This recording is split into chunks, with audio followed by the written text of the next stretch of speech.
Hej så. Jeg fik lige lyst til at lave en lille video i dag, sådan her, lige før påske.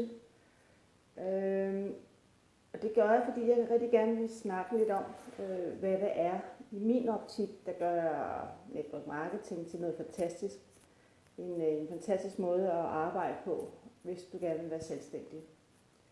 Jeg hedder Susanne Dosenius, og jeg har en Facebook-side, der hedder Network Marketing for Hjertet, hvor du er velkommen til at gå ind og kigge. Der kommer forskellige indlæg ind imellem. Så. Men ellers vil jeg tale lidt om i dag, hvad i min optik gør, at network marketing er noget fantastisk.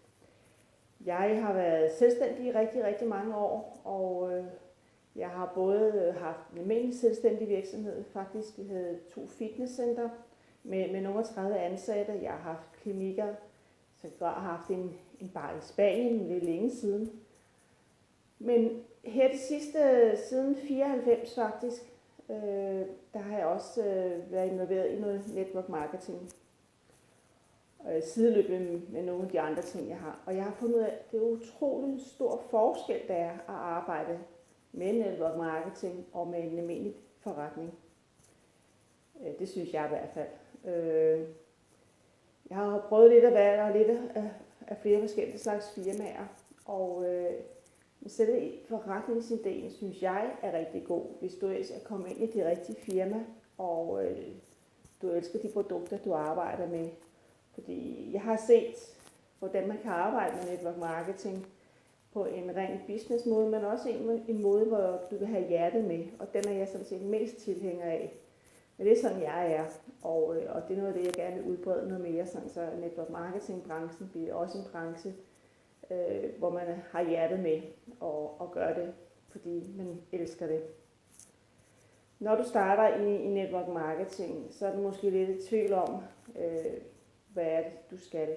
Og det her, din sponsor kommer ind, for det er selvfølgelig en, der introducerer sig til det firma, som du nu har valgt og gerne vil arbejde med. Og så er det din sponsors opgave at gøre de der ting, og vise dig de der ting, til dig i hånden hele vejen, for at hjælpe dig på vej.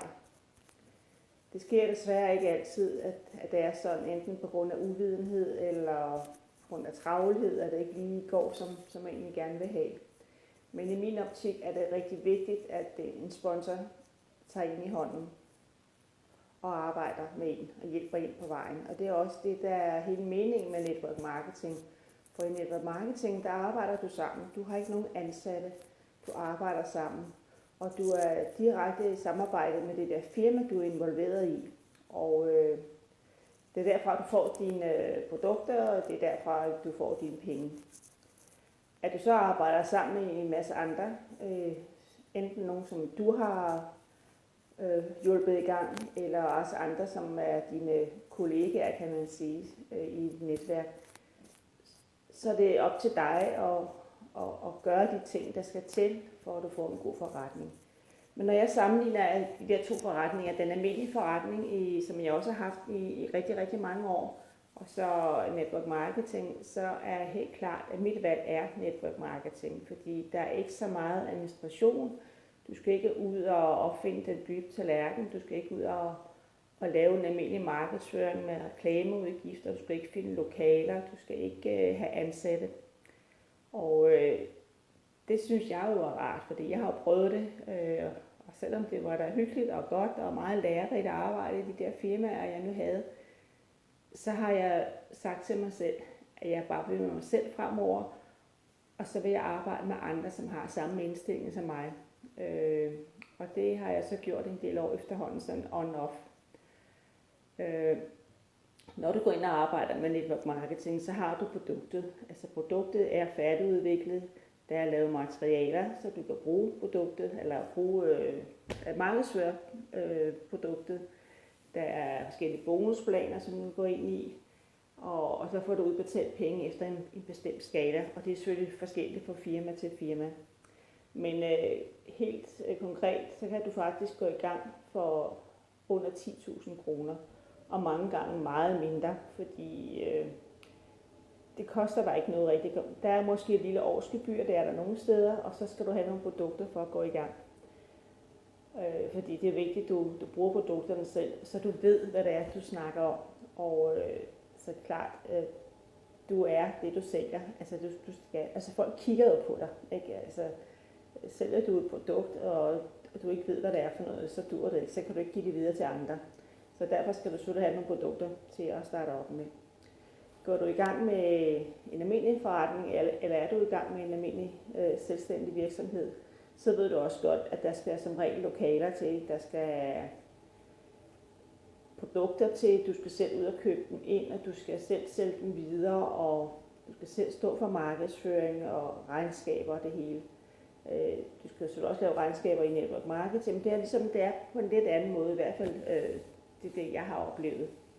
Og når du er ude og starte en anden virksomhed op, så koster det som regel rigtig mange penge at starte op. For du skulle starte helt fra grunden af, og der er det ikke sikkert, at du får nogen indtjening i starten. I network marketing, der kan du tjene penge fra starten af, mens du bliver lært op.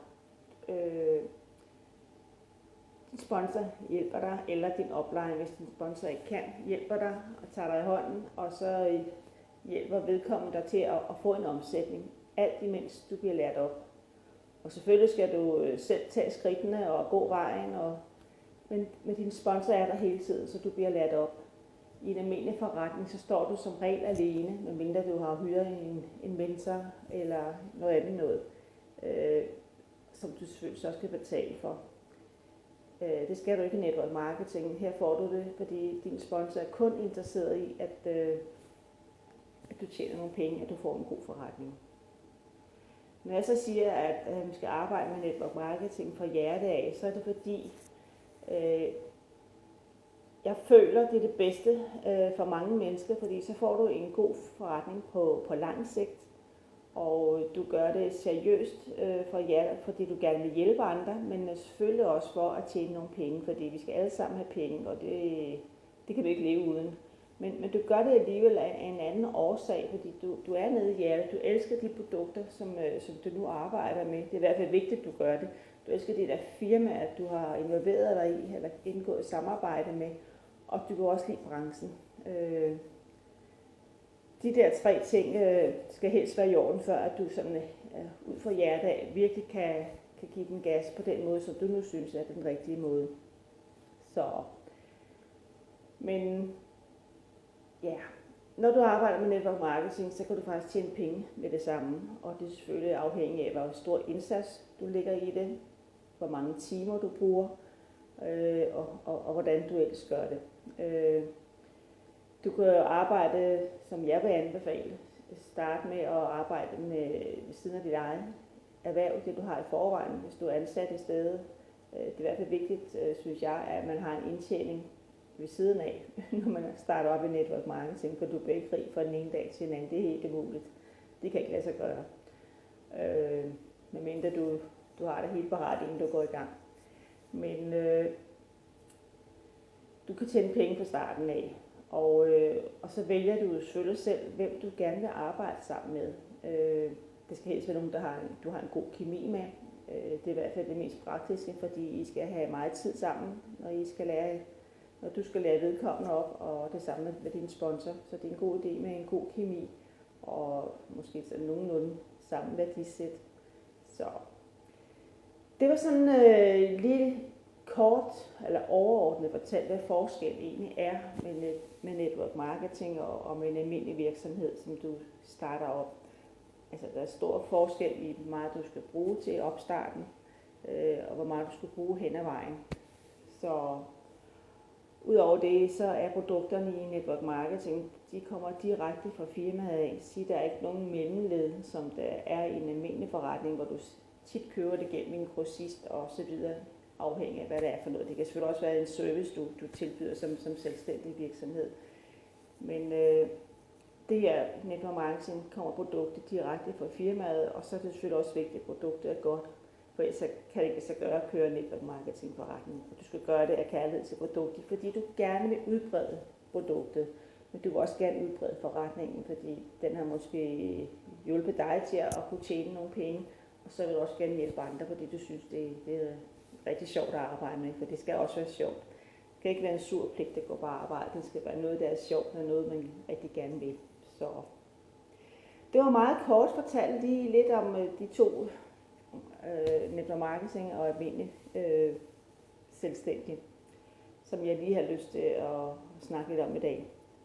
Min plan er også, at på et tidspunkt i maj måned, der laver jeg et webinar, hvor jeg vil gennemgå tingene mere tydeligt, hvordan man arbejder med network marketing for jer, og hvad sponsoren skal gøre, og hvad din pligt er, og forskellige andre ting. Men det bliver først en gang i maj, fordi jeg står lige i øjeblikket og er ved at pakke hus sammen, og skal finde et nyt sted at bo i herinde 1. maj, så det tager lige lidt tid, så det bliver sådan først en gang i maj måned. Men det skal I nok få nærmere besked om. Men du må have en god dag, og en god påske, hvis du er taget på påskeferie, og ellers selvfølgelig alligevel. Så tak for denne gang. Hej hej.